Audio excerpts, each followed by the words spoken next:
Identical Twins is a scary story about two sisters who look almost exactly alike. But you know what they say, even though twins are identical, there's always something that distinguishes them. This story may be a bit confusing at first, but keep listening because by the end, it should all make sense. Eventually, everyone experiences that terrible feeling of loss when a loved one dies. The death of a parent is something everyone has to go through, and it feels horrible, like a knife piercing straight through your heart. The death of a brother or a sister is even worse, especially if it happens when you are young.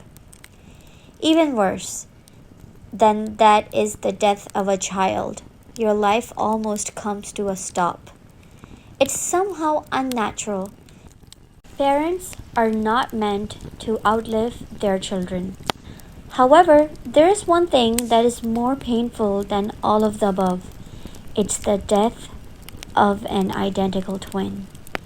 When your identical twin passes away, it feels almost as if you have died as well. My sister and I were always very close. People constantly got confused.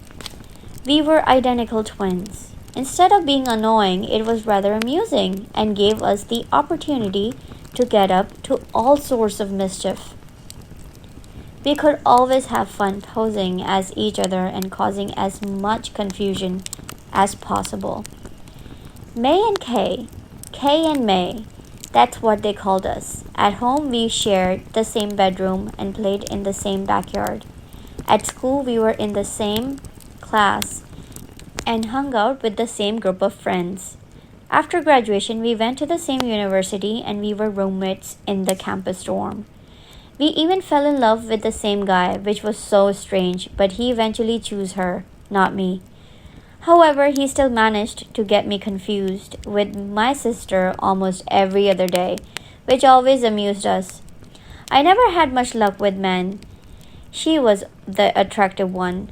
Even though we looked exactly the same, she somehow had a more attractive personality. She was always the popular one. Soon after graduating university, she got married, and soon after that, she had a baby, which made me an aunt. Now, my sister had two people who loved her, and I had none. She was always the lucky one. They say that if one identical twin is in pain, the other twin can feel it, even if they are hundreds of miles away. Don't believe it. This simply isn't true. My sister never experienced my pain. She never knew the turmoil that was eating me up from the inside. She was oblivious to all of this. As her life went from success to success, mine was spiraling out of control. She was happy and I was depressed, and the happier she became, the more my depression grew until it was almost overwhelming. I never felt her pain either. It's strange to look at your own grave, the place where you know someday you will be laid to rest. It's even stranger to see yourself in a photograph on a gravestone with the dates of your birth and death engraved below it. May Phillips, born April 21st, 1986, died January 21st, 2016. Beloved daughter and dearest sister. Not one word of it is true. It was after 2 a.m. when the phone started ringing. My husband rolled over in bed and groaned. I composed myself and answered the phone. In a sleepy, slurred voice, I said, "Hello." There was a man's voice on the other end. "Kay Phillips?" he asked. "Yes," I replied. "I'm sorry to be the one to tell you, but I have some terrible news. Your sister May was found dead 2 hours ago. We need you to come down to the morgue and identify the body." Life comes to a halt.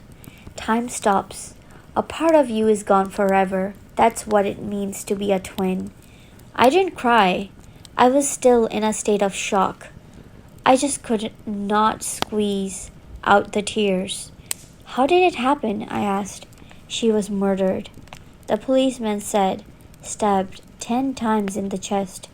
We found her in an alley just around the corner from the office where she worked. That's when the tears started. I was weeping so much I could barely tell my husband what happened. The next morning, I drove down to the police station and identified my sister's body. It was her, of course. How could I fail to identify her? We had the same arms, the same legs, the same body, and the same face. It was like looking at myself, laid out on a cold table in the morgue, totally naked with only a sheet to cover me. Afterwards, the police wanted to ask me some questions. They had ruled out robbery as a motive. They said that whoever murdered her killed her for a reason. He wanted her dead. He stabbed her 10 times in the heart, and the only thing he stole was her mobile phone. So you say the last time you saw your sister was 2 weeks ago? The detective asked. I nodded. We weren't on speaking terms, I said. She was angry with me, and she didn't want to speak with me. She was always angry with me. I don't know why. So in the last 2 weeks, you didn't talk to each other by phone? You didn't arrange to meet up? I shook my head, unable to get the words out. The detective had been a little surprised to learn that we were not only sisters, but also identical twins. He wondered if there was a chance that the killer had got us confused and had accidentally murdered the wrong one by mistake. That would complicate things even more. It meant there would be twice as many suspects, one crime but twice as difficult to solve. Do you know of anyone who would want to harm you? He asked. No, I replied. No one. I don't have an enemy in the world. After leaving the police station, I got into my car and just sat there for a while. There were no tears. I just wanted to laugh. I took out my phone and went through the text messages. From Kay. Of course I can meet you today. How about after you get off work? Delete. From Kay. I'm outside your office. Where are you? Delete. She was buried in a grave with my name. Our names were the only things that ever distinguishes us. Now there's nothing to tell us apart. It's so funny. So funny. So funny. My husband is sleeping peacefully in bed beside me, unaware that his wife is dead. It should be a sad day, but it feels like the first day of the rest of my life. Sorry, Kay. Sometimes it's necessary to make sacrifices in order to get the things that rightfully belong to you. You had everything, and now it all belongs to me. But you know what they say? Even though twins are identical, there's always something that distinguishes them. My daughter is lying in her crib, but she won't go to sleep. She keeps staring at me, and there is a strange look on her face. She can tell there's something wrong. She knows who I really am.